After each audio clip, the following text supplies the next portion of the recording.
안녕하세요. 오늘도 사연살롱을 찾아주셔서 감사합니다. 저는 연애 3년 만에 결혼을 진행하다 예비시댁의 뻔뻔한 민낯을 보고 파혼을 하게 된 30대 후반 전문직 여성입니다. 그리고 저랑 결혼을 할 뻔했던 그 남자도 다른 분이었지만 전문 직종에 종사하는 동갑내기였는데요. 처음엔 친구로 만나다 서로 좋은 감정이 생겨 연인 사이로 발전한 케이스였어요. 그러니까 알고 지낸 지는 7년이 조금 넘었는데 그중에 3년은 연인으로 지냈던 거죠. 게다가 알고 지낸 시간이 길었다 보니 마치 장기 연애라도 한 사람들처럼 서로가 서로에 대해 아주 잘 알고 있다고 착각 속에 살았는데요. 열길 물속은 알아도 한길 사람 속은 모른다고 제가 예비 남편에 대해 모르는 게 참 많더라고요. 한마디로 그놈은 결혼하면 절대 안 되는 놈이었거든요. 본격적으로 제 파혼 이야기를 시작하자면 제 파혼의 원인은 예비 남편이 들고 온 종이 쪼가리에서 시작되었어요. 그리고 그 전에 상견례 자리에서 예비 시어머니가 요즘은 남녀가 평등하고 남자 여자 할 것 없이 자기 일 하는데 굳이 옛날 방식으로 결혼할 거 뭐 있냐고, 남자가 꼭 집을 해갈 필요가 없으니 반반 결혼을 하자고 요구하셨는데 저도 저희 부모님도 그 생각에는 크게 반감이 없어서 그러자고 했어요. 어차피 저나 예비 남편이나 적지 않은 나이에 하는 결혼이었고 죽이 되든 밥이 되든 결혼은 우리 힘으로 하는 게 맞다고 생각하고 있었는데 예비 시어머니가 직접 저런 말씀을 하시니 오히려 반갑다고 생각할 정도였어요. 사실 이것저것 따지기 시작하면 피곤한 게 결혼이잖아요. 실제로 제 절친한 친구가 결혼 준비를 하다 하도 싸워서 파혼하기도 했는데 그걸 옆에서 전부 지켜본 제 입장에서는 오히려 이것저것 재지 않고 우리끼리 알아서 하는 결혼이 맞다고 생각했거든요. 그리고 이왕이면 반반 결혼이 부부 사이에도 뒷말이 나오지 않을 것 같았는데 그렇기 때문에 저는 더더욱 양가 부모님이 개입하지 않는 우리만의 결혼을 하고 싶었어요. 그러니 처음부터 반반 결혼을 제안한 예비 시어머니가 뭔가 생각이 깨어있는 어른처럼 보였는데 역시 저랑 잘 맞을 것 같다는 착각을 하기도 했었죠. 그런데 이런 제 생각을 보기 좋게 깨버리겠다는 듯 황당한 일을 겪게 되었는데 그게 아까 말씀드린 그 종이 쪼가리였어요. 상견례를 하고 보름 정도가 지났을까? 예비 남편이 자기 엄마가 저에게 주라고 했다며 웬 A4 용지 한 장을 주더라고요. 그리고 그 종이에는 빼곡하게 가구며 가전제품이며 심지어 디퓨저 같은 인테리어 소품까지도 적혀 있었는데 여기서 이상한 건 가전제품에는 하나같이 곱하기 3이라는 표시가 되어 있었어요. 그리고 그 가전제품들은 전부 제일 비싸다는 것들이었는데 청소기는 다이슨, 냉장고, TV, 세탁기 같은 대형 가전은 삼성 제품으로 냉장고만 해도 300만 원이 넘는 거였어요. 그럼 그것만 곱하기 3을 하면 900만 원이라는 건데 TV를 떡하니 85인치로 적어놓았더라고요. 참고로 저희가 신혼집으로 받은 집 평수가 27평이었는데 27평 거실에 85인치 TV라니 말도 안 되는 사치였어요. 그리고 그것들도 전부 곱하기 3으로 되어 있었는데 자세히 목록을 보니 토스트기에 에스프레소 머신 같은 것들도 곱하기 3이 되어 있더라고요. 그래서 저는 황당한 얼굴로 그 종이를 다시 예비 남편에게 건네며 이게 다 뭐냐고 물었는데요. 예비 남편은 대수롭지 않다는 듯 자기 엄마랑 누나가 우리 혼수 목록을 정리한 리스트라고 하더군요. 저는 아무렇지 않게 말을 하는 그 남자의 태연한 태도에 화가 났어요. 그래서 대뜸 아니 반반 결혼이고 혼수는 우리가 사용하는 물건인데 왜 이걸 우리가 아닌 다른 사람이 정하냐고 따졌는데 자기 엄마한테 세뇌를 당한 건지 이렇게 말을 하더라고요. 살림도 살아본 사람이 잘 안다고. 엄마랑 누나가 경험이 있으니까 도움을 준 거지.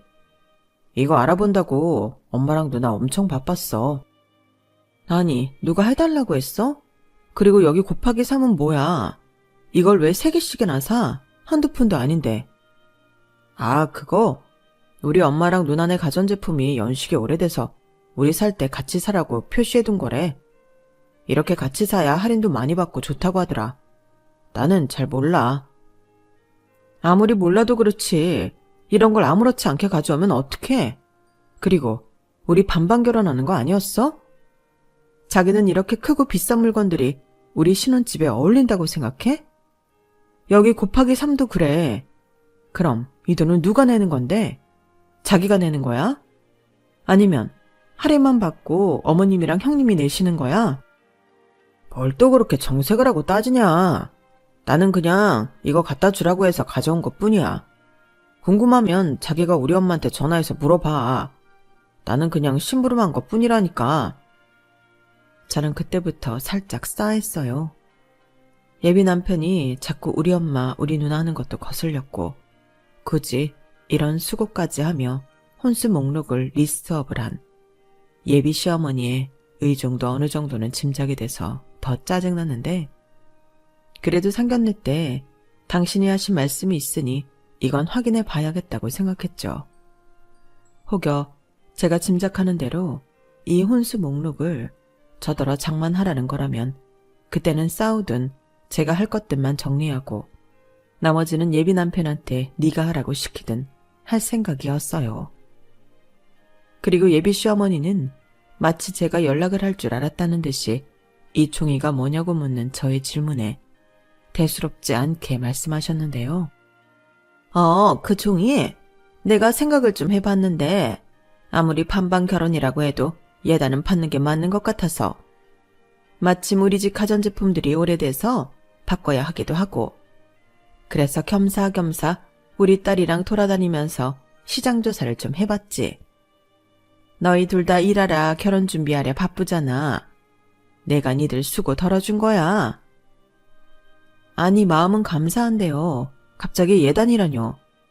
저희 반반 결혼하는데 예물이랑 예단은 생략하는 거 아니었어요? 어머 얘는? 나는 니들 결혼은 반반하라고 했지 예단은 하지 말라는 소리는 한 번도 하지 않았다. 그리고 주변에서도 하나뿐인 아들 장가 보내면서 예단도 안 받았다고 하면 내가 얼마나 이상해 보이겠니? 너도 그래. 이상한 며느리 얻은 줄 알고 수군거린다니까. 그렇다고 형님네 가전제품까지 저더러 하라고 곱하기 3을 해놓으신 건 좀 너무하세요. 너무하긴. 너 요즘 예단 비용이 얼마나 하는 줄 아니? 그리고 우리 딸도 쉬는데 니들이 결혼하면 선물은 해줘야 하잖아. 그래서 그냥 같은 걸로 받는다고. 또 내가 땡땡 백화점에서 견적받은 건데 그 직원이 그렇게 한꺼번에 사면 할인도 많이 해준다고 하더라. 어머니, 아무리 그래도 이건 좀 아닌 것 같아요. 그럼 저한테 예물은 얼마나 해주시려고요? 그럼 저도 뭐 리스트라도 적어서 드리면 돼요? 뭐?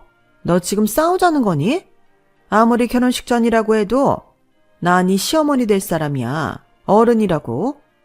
예물은 내가 어련히 알아서 준비하지. 네가 뭔가 오해를 해서 기분이 상했나 본데 잘 생각해봐라. 나는 너 생각해서 그런 거야. 예비 시어머니는 자꾸만 저를 생각해서 그런 거라는 헛소리를 하셨어요. 하지만 저는 어딜 봐서 저를 생각한 건지 알 수가 없었고 오해하지 말라고 했지만 대화를 하면 할수록 오해할 수밖에 없었는데 제 입장에서는 세상에 없던 예단 얘기가 나왔기 때문에 오해구자시고 기분이 나쁠 수밖에 없었어요. 그래도 그때까진 제대로 당하기 전이라 파혼까지는 생각하지 않았는데 이것도 일종의 제가 싸워서 해결을 봐야 할 일이라고 생각했어요. 적어도 그때까진 예비 남편은 제 편이라고 생각했기에 잘 이 내용을 알면 저처럼 질색을 하고 자기 엄마랑 싸울 거라고 생각했거든요. 하지만 그건 제 허황된 바람일 뿐 제 말을 다 들은 예비 남편은 뭐가 문제인지 모른다는 얼굴이었어요. 자기 내 말 이해했어? 이거 곱하기 3 예단이래. 그러니까 나더러 이걸 다 하라는 건데 이게 말이 돼? 그게 말이 안 되는 거야? 원래 결혼하면 예단하는 거잖아. 우리 반반 결혼하는데 왜 하는 건데? 서로 빈정상하지 말고 똑같이 하자는 취지에서 하는 거 아니었어? 그럼 혼수도 반반 결혼에 포함인데 이거 절반은 자기가 해야 해. 왜? 예단은 원래 자기가 하는 거잖아. 예단 말고 혼수 말이야. 지금 이 혼수 목록에 은근슬쩍 예단이 끼워져 있긴 하지만 우리 혼수는 반반씩 해야지. 그 물건 나만 써? 그리고 생각 잘하고 대답해.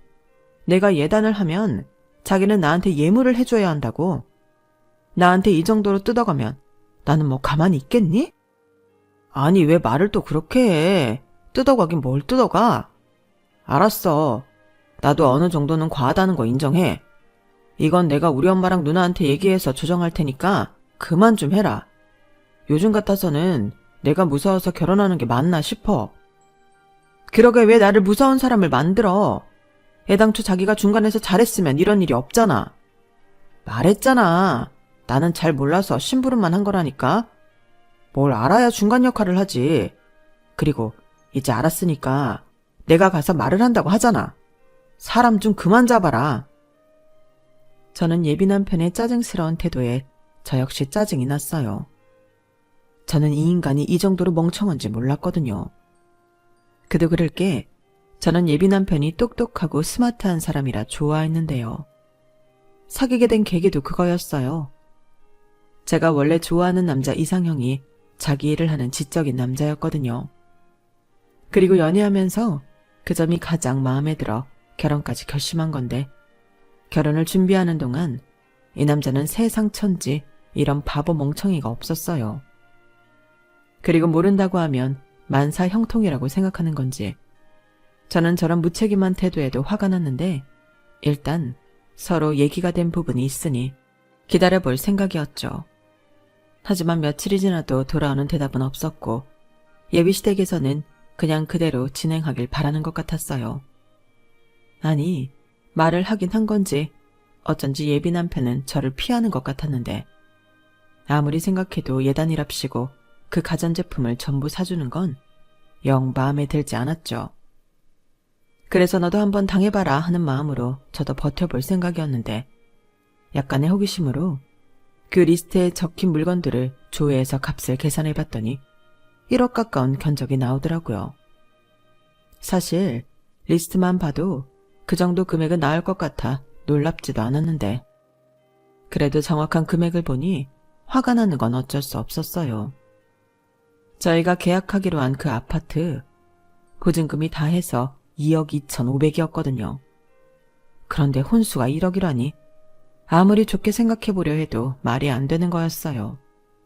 그렇잖아요. 그럴 돈이 있으면 차라리 더 넓은 집을 찾는 게 맞죠.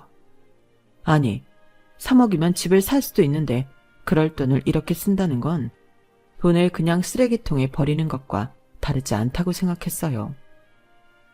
물건이란 게 처음에야 새 제품이고 신상이지 쓰다 보면 유행 지나고 성능도 신제품에 비해 떨어지잖아요. 게다가 자가도 아니고 전셋집에 그런 초호화 물건이 어울리기나 하나요?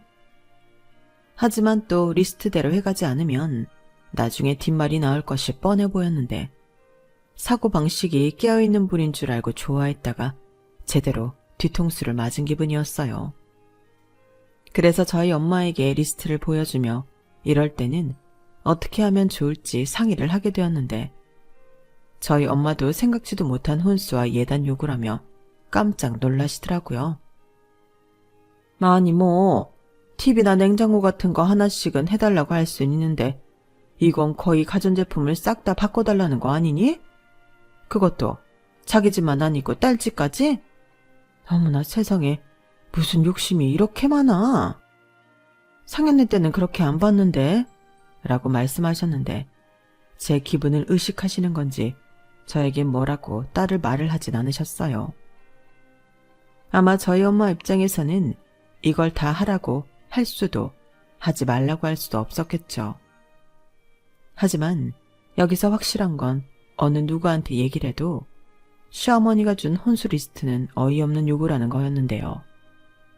해줄 마음도 없었지만 이걸 다 해줬다가는 저를 만만한 호구로 알 것이 분명해 더 약이 올랐어요. 그리고 그런 생각을 하게 되자 그 리스트 종이가 저에겐 일종의 호구 며느리 테스 용지처럼 느껴졌는데, 그래서 예단을 이 정도로 해줘야 한다면 저도 그에 상응하는 예물을 요구해야겠다고 생각했죠. 그래서 평소에는 관심도 없던 고가 브랜드 귀금속과 명품들을 뒤져 저도 나름 화려하게 예물 리스트를 만들어 봤는데요. 지금 생각하면 저 또한 유치하기 짝이 없는 짓을 한 거였지만 자기들도 이게 얼마나 황당한지 느끼게 해주고 싶었어요. 이에는 이, 눈에는 눈이라고 하잖아요.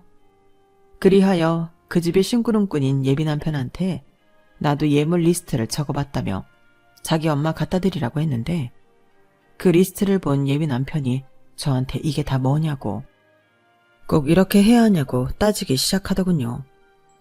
아니, 자기 엄마가 종이 줄 때는 아무 생각 없이 가져와 놓고 왜 제가 준 종이에는 토를 다는 건지 제가 기분 나쁘다고 노골적으로 얘기하니, 그러자 예비 남편은 그게 이거랑 같냐고 저를 가르치기 시작했어요.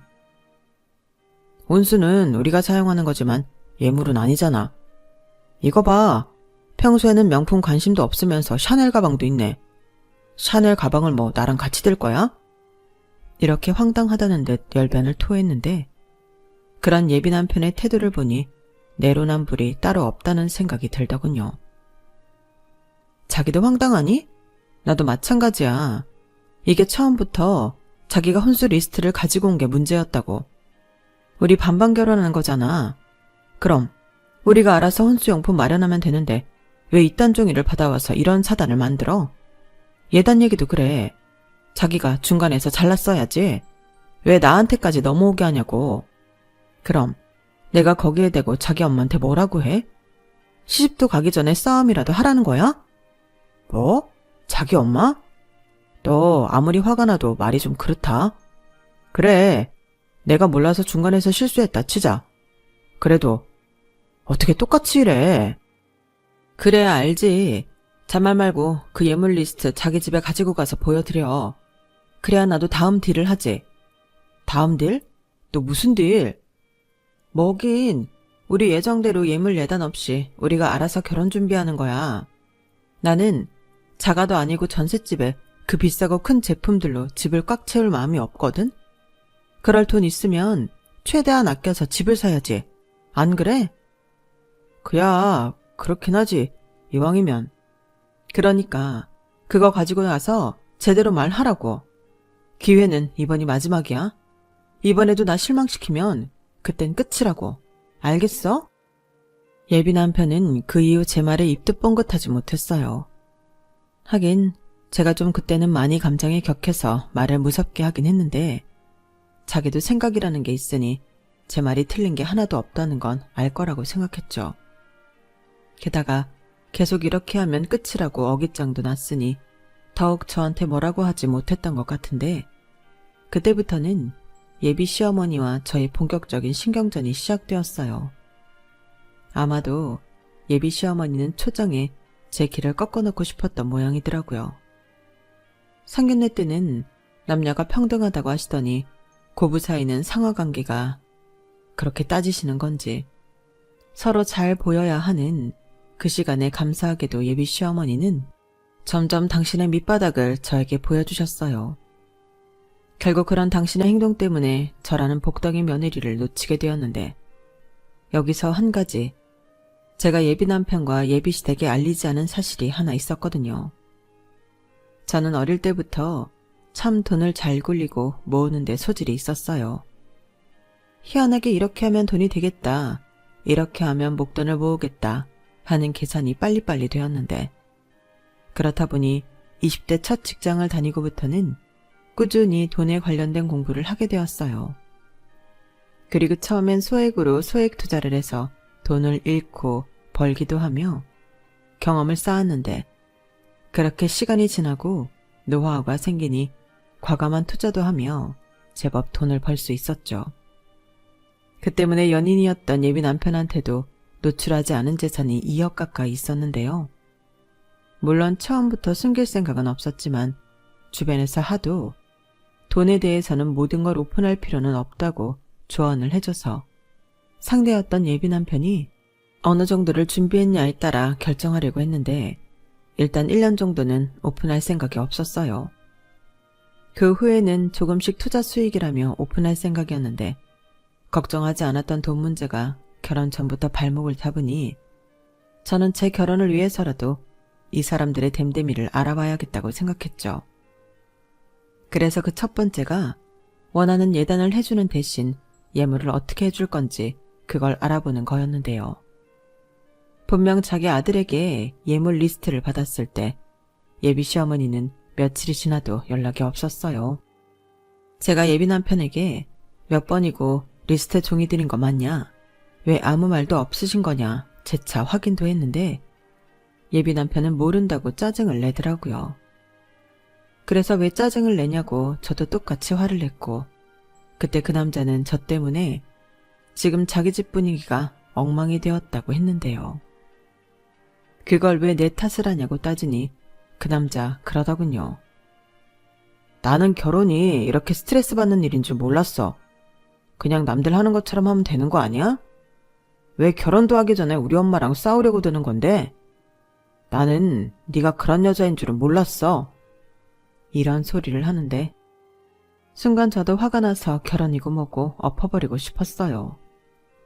서로 평생을 함께 하려고 하는 결혼인데 이럴 일인가 싶어 서로 시간을 갖기로 했죠.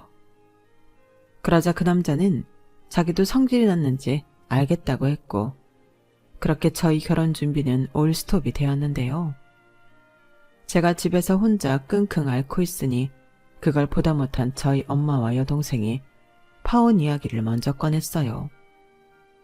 저희 엄마 말로는 제가 혼수 리스트라는 걸 가지고 왔을 때부터 이 결혼을 말리고 싶었다고 하시더라고요. 그런데 제가 그딴 리스트를 받았음에도 파혼 얘기를 하지 않아 제가 그 남자를 어지간히 좋아하나 보다 라고 생각해서 말을 못했다고 하셨는데 이렇게 끙끙 앓고 있는 모습까지 보니 도저히 안 되겠어서 여동생과 이야기에 파혼 이야기를 하게 되었다고 하셨어요. 아, 네가 뭐가 아쉬워서 그런 집에 시집을 가. 전에는 엄마가 아무 말도 못했지만 하나를 보면 열을 한다고 저렇게 자기만 생각하는 집에 시집가면 너만 고생해. 그래 언니야. 언니 나는 평소에는 엄청 똑똑한 척하면서 왜 그런 집 남자를 만났어? 그리고 그 남자도 그래. 마마 보이냐? 자기 엄마가 자기 욕심만 부리면 자기가 먼저 뭐라고 해야지. 장가를 누가 가는 건데? 언니 너 정말 그 집에 시집갈 거 아니지? 몰라. 지금 나도 머리가 터질 것 같거든? 이미 전셋집 계약도 했지. 사람들한테 결혼한다고 이야기 다 했는데 뭐부터 어떻게 수습해야 할지 모르겠다고. 어디 그뿐이야? 나 사람들 입에서 오르내리는 거 딱 질색인 거 알지? 파혼해봐. 얼마나 많은 소문이 퍼지겠어. 그런 생각을 하면 파혼도 쉽지 않단 말이야. 그리고 내가 먼저 파혼 얘기해봐. 집 계약금이랑 각종 위약금 내가 부담해야 할걸? 그러니까 언니 네 말은 남들 보기 쪽팔리고 돈 아까워서 파혼 못한다는 거야? 아니 자기 인생이 걸린 일인데 그깟 돈이 대수고 쪽팔린 게 대수냐고. 그래 수연아, 이건 소연이 말이 맞다. 괜히 후회하지 말고 잘 생각해. 엄마는 이 결혼 안 했으면 좋겠다. 아빠도 마찬가지야. 엄마가 자세한 얘기는 안 했는데 너 힘들어한다고 하니까 그럴 거면 가지 말라고 하라고 했어. 저는 엄마와 여동생의 말에 순간 너무 자괴감이 들어서 힘들었어요. 나름 이만하면 괜찮은 사람이라고 결혼까지 결심한 건데 가족들까지도 뜯어말리는 결혼이라니. 내가 이렇게 사람 보는 눈이 없었나? 짜증이 나더라고요. 그래서 이왕 깰 결혼이라면 이 사람들이 어디까지 바닥인 건지 확인해보고 싶었는데요. 이건 또 무슨 심보냐고 생각하실 수 있겠지만 나중에 후회를 하지 않으려면 저도 확실하게 그 바닥을 봐야 한다고 생각했어요. 그래서 이번에는 예물 리스트보다 조금 더 파격적인 제안을 예비 남편과 예비 시어머니에게 해볼 생각이었어요. 자기야, 내가 생각을 좀 많이 해봤는데 1억 혼수를 할 바에는 그냥 내가 집 보증금을 다 할게. 대신 계약자는 내 이름으로 하고 자기 돈으로 어머님이 얘기한 혼수하자. 자기 돈이니까 어머니 댁이랑 형님 댁에 가전하는 것도 뭐라고 하지 않을게. 정말? 정말 그렇게 해도 되겠어? 응. 자기 말대로 나도 똑같이 예물 리스트대로 받는 건 양쪽 모두 돈질을 하는 것 같고 합리적으로 생각하려고.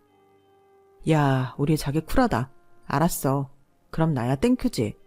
엄마랑 누나한테 생색도 나고. 그럼 자기 예물은 안 해도 되는 거다. 내가 말을 못해서 그렇지 그 예물 리스트 때문에 우리 엄마 알아두었어. 세상에 그런 말도 안 되는 리스트가 어디 있냐고 하더라. 그건 자기가 생각해도 과했지? 과하다고? 그럼 그 곱하기 3 가전 예단은 안 과하니? 과한 걸 요구하셔서 나도 과하게 요구한 거야. 그리고 내내 말이 없어서 내가 보증금 다 하겠다고 하는 건데 요점은 알고 있어야지. 알겠어. 우리 이러다 또 싸우겠다. 그래. 나 요점 파악 다 했고 합리적으로 하자. 됐지? 저는 어차피 파혼할 생각이었기 때문에 혼자서 좋아 죽는 예비 남편한테 과감하게 질렀어요. 신혼집으로 계약한 전세 아파트가 2억이 조금 넘었는데 혼수가 1억이니 그냥 보증금을 제가 다 하고 명의를 가져오는 게 미래를 위해서도 낫겠다고 생각했죠. 물론 결혼을 하지 않을 거라 제가 보증금을 전부 내는 일은 없을 테지만 그들이 어떻게 나오나 궁금했어요. 그런데 그 사람들은 제 생각보다도 더 고약하고 이기적인 사람들이었는데 예비 시어머니가 자기 아들 말을 듣고는 득달같이 전화를 하셨더라고요. 목소리만 들어도 신이 잔뜩 나 있었는데 그리고는 저더러 한번 만났으면 좋겠다고 하더군요. 저 역시 바라는 거라 그러자고 했는데요. 성질도 급하지 당장 내일 보자고 하더라고요. 어머니 저 왔어요. 그래 어서 와라. 배고프지? 우리 일단 밥부터 먹을까? 내가 우리 며느리 맛있는 밥 한번 사주려고. 와 감사합니다. 그럼 저 비싼 거 시켜도 돼요? 그럼 먹고 싶은 거 다 시켜라. 그리고 내가 할 말이 좀 있는데 혼수 말야. 내가 곰곰이 생각을 해봤는데 그 집이 니네들 집도 아니고 좁은 전세 아파트인데 혼수를 좀 줄여야 하지 않나 싶어서. 네? 줄인다고요? 그건 제가 작성한 리스트도 아니고 어머님이랑 형님이 적어주신 거잖아요. 그래 맞아. 근데 그때는 이왕이면 니들 좋은 거 썼으면 좋겠어서 뭘 잘 모르고 한 거고. 지금은 생각해보니 우리 딸이 먼저 결혼을 한 선배지 않니? 그렇게까지 할 필요가 없다고 하더라고. 이사하면 가전제품들도 망가지고 하는데 전세 사는 동안은 가성비 좋은 걸로 쓰고 니들 집 사서 이사할 때 그때 좋은 걸로 하는 게 낫다고 하더라. 그래서 전에 저한테 주신 것 말고 다르게 혼수를 준비하시겠다는 말씀이세요? 그리고 혼수는 정우 씨가 아니라 어머님이 하시는 거예요? 아니, 혼수는 당연히 정우가 하지. 근데 걔가 뭘 하니? 걔는 돈만 내는 거고 물건은 나랑 지 누나가 봐서 결정해야지. 그래서 내가 이것저것 해서 혼수 리스트를 다시 작성했는데 그럼 어머님 댁이랑 형님 댁에 들어가는 가전들은 어떻게 되는 거예요? 예단으로 받고 싶다고 하셨잖아요. 그것도 그냥 없던 걸로 하기로 했다. 너 예물 안 받는다며? 그럼 예단도 없는 거지. 그래야 공평하잖아. 어때? 글쎄요. 제 입장에서는 그게 좋은 건지 잘 모르겠어요. 전에는 저더러 준비하라는 거였고 지금은 입장이 바뀌었으니 오히려 정우 씨만 좋은 거 아닌가 싶어서요. 아우 뭘 또 그렇게 꼬아서 생각하냐. 우리 아들이 하도 그건 과하다고 나한테 뭐라고 하니까 최대한 니들한테 맞추려고 그러는 거지. 그럼 어머님, 변경된 혼수용품 비용이 얼마인지 대략이라도 알 수 있을까요? 저도 1억 혼수 생각해서 보증금 다 한다고 한 건데 계산이 안 맞으면 그럴 필요가 없는 것 같아서요. 뭐? 아니 계산을 아직 안 해봤는데. 그럼 리스트만 주세요. 제가 계산해 볼게요. 아니 그게 말이다. 대충 한 1,000만 원 조금 넘는 것 같더라. 네? 1,000만 원이요? 어머니 이건 아니죠. 제가 집 보증금을 전부 다 하는데 1억 혼수가 1,000만 원이 되다뇨. 어머님은 이게 반반 결혼이 맞다고 생각하세요? 아니, 네가 보증금을 다 한다며. 명의 주는 대신 그러겠다고 한 건 너잖아. 그야 혼수하는 돈이나 보증금 반이나 차이가 나질 않으니까 그랬죠. 그럼 제가 집을 아예 살 테니까 처음 혼수 리스트대로 하는 걸로 할게요. 그럼 상관없는 거죠. 작아니까. 뭐? 집을 아예 산다고? 너 그럴 돈이 있니? 설마 괜히 자존심에 대출 끼고 그럴 거면 그럴 필요 없다. 그럼 살면서 내 아들이랑 같이 갚아야 하지 않니? 아니에요. 저 돈 있어요. 그리고 설령 부족해서 대출을 받아야 한데도 제 명의로 산 집이니 대출금은 저 혼자 갚죠. 원하신다면 각서라도 써드릴 수 있어요. 그럼 이제 전세 아니고 자가니까 예전 리스트대로 혼수하는 걸로 해도 되죠? 아니 또 뭘 그렇게나. 근데 너 정말 돈 있는 거 맞니? 괜히 하는 소리 아니야? 저 사실 정우 씨한테도 오픈하지 않은 돈인데 주식이랑 이것저것 투자하는 거 있어서 생각보다 꽤 있어요. 나중에 오픈하려고 했던 건데 어머님이 혼수를 그렇게나 줄이시겠다고 하니 말씀드리는 거예요. 못 믿으시겠으면 주식 계좌라도 보여드릴까요? 저는 핸드폰을 꺼내 주식 계좌를 예비 시어머니에게 보여드렸어요. 그러자 놀란 토끼 눈이 된 예비 시어머니는 뜻밖의 횡재라도 했다는 듯 활짝 웃으셨는데 그럼 알겠다고 예전 리스트대로 혼수를 하는 걸로 하자고 하시더군요. 그리고는 식사를 다 할 즈음 제 눈치를 살살 보시더니 이윽고 하지 말아야 할 말을 꺼내셨는데요. 근데 집을 사면 말이다. 명의는 공동명의로 하는 게 어떻겠니? 어차피 결혼하면 같이 사는 집인데 남자 입장에서는 그런 걸로 은근히 기가 죽는 거거든. 명의가 뭐가 중요해? 같이 사니까 공동명의 하는 게 모양새도 좋지. 저런 말을 하시는데 정말이지 양심은 있나? 저도 모르게 피식 헛웃음이 나왔어요. 그러자 예비 시어머니도 제 반응에 조금 당황한 얼굴이었는데 자기가 생각해도 좀 뻔뻔했다는 걸 아셨을까요? 제가 웃음을 멈추고 빤히 당신 얼굴을 쳐다보니 그 아줌마는 제 눈을 피하셨어요. 그리고는 어색하게 계속 물만 따라 드셨는데 이젠 볼장 다 봤다는 생각이 들었죠.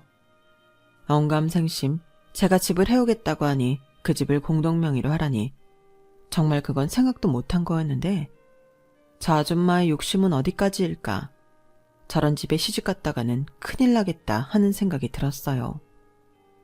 그래서 저도 물을 따라 마시고는 차분하게 파혼 이야기를 하기 시작했죠. 아줌마 아들도 실망이고 이렇게 욕심 많으신 분인 줄 모르고 결혼을 할 뻔했다고 이쯤에서 다 그만두자고 했어요. 뭐? 너 지금 뭐라고 했니? 결혼을 그만둔다고? 그럼 뭐 지금 파혼이라도 하겠다는 거야? 네. 아주머니처럼 욕심 많은 사람을 어떻게 시어머니라고 부르면서 살겠어요. 저도 주변에서 많이 듣기는 했는데 아들 장가 보내는 거지 본인 이속 챙기는 거 아니잖아요. 1억 혼수도 경악스러웠는데 이젠 제가 사는 집에 아들 이름만 올리자고요? 이건 뭐 칼만 안 들었지 날강도가 따로 없잖아요. 제가 만만하셨어요? 저 그렇게 순진하지 않은데? 아주머니 이렇게 하시면 저 말고도 다른 며느리 보기 힘드시니 제발 그 더러운 욕심 좀 그만 내세요. 뭐야? 너 지금 말 다 했니? 내가 뭐 못하려고 한 거야? 네, 하면 안 되는 요구하신 거예요. 그럼 애당초 상견례 때 교통정리를 제대로 하셨어야죠. 그때는 깨어있는 사람처럼 반반 결혼하라고 하시더니 이렇게 뒤통수 치는 법이 어딨어요? 그리고 아줌마 아들한테도 전해주세요. 똥인지 된장인지 구별 못할 거면 다른 집 귀한 딸 만나지 말라고요. 아, 아줌마가 전해주시면 되겠네요. 제가 이딴 결혼 못 해먹겠다고 판 엎었다고 말 좀 해주세요. 야, 너 지금 이게 무슨 버르장머리야? 아이고, 저런 싸가지인 줄도 모르고 내가 너 같은 며느리를 볼 뻔했다. 파혼? 그래, 나도 바라는 바야. 내 귀한 아들 너 같은 거한테 못 주지. 내가 어떻게 키운 내 아들인데? 아, 그러세요? 그럼 잘 됐네요. 피차 바라는 쌍방합이니까 다른 말하기 없기에요. 그리고 이 밥은 아주머니가 사주신다고 하셨으니까 저는 그냥 갈게요. 잘 먹었습니다. 그럼 안녕히 가세요. 야, 너 거기 안 서? 돈 내고 가. 나 너 같은 거한테 돈 쓰기 싫으니까. 야! 야! 저는 잔뜩 약이 오른 그 아주머니를 뒤로하고 그 자리를 아주 여유있게 빠져나왔어요. 이게 생각보다 정말 속이 후련했는데 그 사이 자기 엄마한테 연락을 받은 건지 저한테 미친 듯이 전화를 하고 난리가 났더라고요. 당연히 받지 않았죠. 받아봤자 피차 좋은 말 할 것도 아니고 어차피 깨진 사이 쓸데없는 에너지 낭비는 하고 싶지 않았는데요. 인간이 어찌나 끈질긴지 포기를 할 줄을 모르더라고요.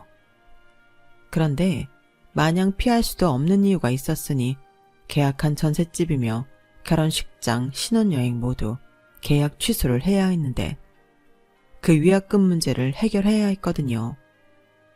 그래서 다음날 전화를 받았고 굉장히 화가 난 목소리의 그 남자에게 만나서 이야기하자고 했는데요. 다음날 어떻게 참았는지 그 인간은 저를 보자마자 사람들 시선도 의식하지 않고 저더러 어떻게 그럴 수가 있냐고 화를 내기 시작했어요. 황당하게도 화가 난 이유는 제가 파혼 선언을 한 것이 아닌 제가 돈이 있는데 자기한테 말을 하지 않았다는 거였어요. 어차피 깨진 사이인데 제가 돈이 있든 없든 그게 무슨 상관인 건지 자기는 속았다며 방방 뛰는 그놈의 발작을 그냥 듣고만 있었어요. 지나가는 웬 미친놈이 미친 짓을 하는데 거기에 개입하면 저만 피곤해지는 거잖아요. 그러자 몇 분 뒤 느닷없이 태도를 바꿔서 이번에는 자기가 잘못했다고 파혼 얘기는 없던 걸로 해달라고 했는데요. 그러면서 자기가 책임지고 혼수 목록은 해결하겠다고 하더라고요. 그리고 제가 집을 하는 만큼 자기가 그 집에 맞게 혼수를 하겠다고 했는데 정말 어이가 없었죠. 무슨 고무줄도 아니고 그놈의 혼수는 늘었다가 줄었다가 아주 자유분방했으니까요. 그래서 그 말에는 아무런 대꾸도 하지 않고 내 생각은 변함이 없다, 파혼할 거다 강하게 말했는데요. 그러자 이번에는 절실했는지 사람들 많은 그 카페에서 무릎까지 꿇고 저에게 매달리기 시작했어요. 뭐 마지막 기회를 달라나요? 정말 창피해서 죽는 줄 알았다니까요. 자기야, 나한테 마지막으로 기회를 줘. 그럼 이번에는 정말로 자기만 보고 살게. 웃긴다 정말. 그럼 지난번에는 나만 본 게 아니었네. 그러니까 너는 결혼하면 안 되는 놈이야. 아니, 그런 엄마랑 누나가 있는데 어떻게 감히 장가갈 생각을 해? 뭐? 그렇잖아. 결혼이 무슨 장사야? 누가 더 이득 챙기나 경쟁하는 것도 아니고. 지금도 그래. 내가 생각지도 못한 돈이 있다고 하니까 이렇게 난리를 치는 거잖아. 진짜 너도 그렇고 니네 엄마도 그렇고 마음속이 청정하다. 아주 그린벨트감이야. 아니 그거는 오해야. 오해? 그래, 오해라고 쳐. 그럼 나는 그냥 오해하고 파혼할래. 이미 5만 정 떨어졌어. 다시 못 붙여.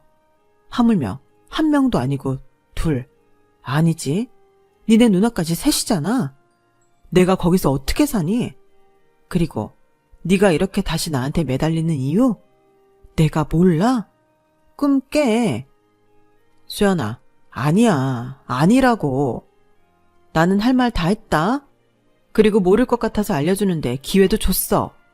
그리고 이렇게 된 데는 나보다 그쪽 과실이 크니까 각종 위약금 네가 물어라. 그 말 하려고 만나자고 했어. 야, 아무리 그래도 이건 아니지. 네가 파혼하자고 한 건데. 그러게 왜 사람을 못 살게 구냐고. 그러니까 파혼하자고 하지. 그럼 다시는 보지 말자. 다른 친구들한테도 가급적이면 얘기하지 말고. 나는 괜찮은데 소문나면 쪽팔리지 않겠어? 그럼 영원히 안녕. 저는 그렇게 말하고 열받은 그놈을 뒤로하고 집으로 불이 나게 돌아왔어요. 그러자 그 뒤에도 그놈은 저한테 끈질기게 전화하고 난리였는데 아무리 생각해도 위약금을 자기가 전부 낸다는 게 부당하다고 문자를 보냈더라고요. 부당하다니. 그런 말도 안 되는 혼수리트 가지고 올 때는 그런 단어를 몰랐나 봐요. 그리고 고민 끝에 저는 회사와 친구들에게 파혼 커밍아웃을 했는데요. 어차피 맞아야 할 매라면 빨리 맞고 시간이 약이다 하고 싶었어요. 그러자 며칠 동안은 제 이야기가 회사 내에 도는 것 같긴 했는데 신경 쓰지 않고 제 일에만 집중했더니 그것도 오래 가진 않더라고요. 금방 아무 일도 없었다는 듯 사람들은 저한테 관심도 없었는데 제가 괜한 걱정을 사서 했나 싶었어요. 대신 제 친구들은 달랐죠. 이유가 뭐냐부터 시작해 아주 궁금해 죽겠다는데 그래도 제 입으로 한 말이 있으니 마지막 그놈의 체면은 지켜줬어요. 물론 그놈이 사실과 다른 말로 제 체면을 구긴다면 그때는 아주 작정을 하고 떠벌려줄 준비가 되어 있었는데 그래도 한때 사랑해서 결혼까지 하고 싶었던 사람이었으니 그 정도 의리는 지켜주고 싶었거든요. 그리고 지가 생각해도 이건 지 무덤을 파는 거라 생각했는지 결혼 준비하는 과정에서 성격이 맞지 않아 파혼했다고 그럴싸하게 떠들고 다니는 것 같았는데 위약금도 다 물었겠다. 그 정도는 애교로 봐주기로 했어요. 제가 성격이 좋은 편은 아니긴 하니까요. 그리하여 저는 결혼 준비 2달 만에 파혼한 여자가 되었는데 다른 사람들도 마찬가지겠지만 가끔 저도 제가 파혼을 했다는 것이 신기해요. 파혼 혹은 이혼은 남의 얘기라고 생각했거든요. 네, 어쩌면 제가 결혼을 너무 쉽게 생각했을지도 모르겠어요. 그래서 다음에는 연애든 결혼이든 아주 신중하게 생각하려고요. 아직은 30대라 아무도 안 만나겠다 이런 말은 못하겠는데 대신 좋은 사람을 알아볼 수 있고 저 또한 좋은 사람이 될 수 있도록 노력하는 시간을 가져야겠습니다. 비록 파혼을 하긴 했지만 제 소중한 인생 파혼으로 구제했다 생각하고요. 혹시라도 파혼을 고민하고 계신 분이 있다면 저는 아니라는 생각이 조금이라도 들었을 때 그때 파혼하시라고 말씀드리고 싶어요.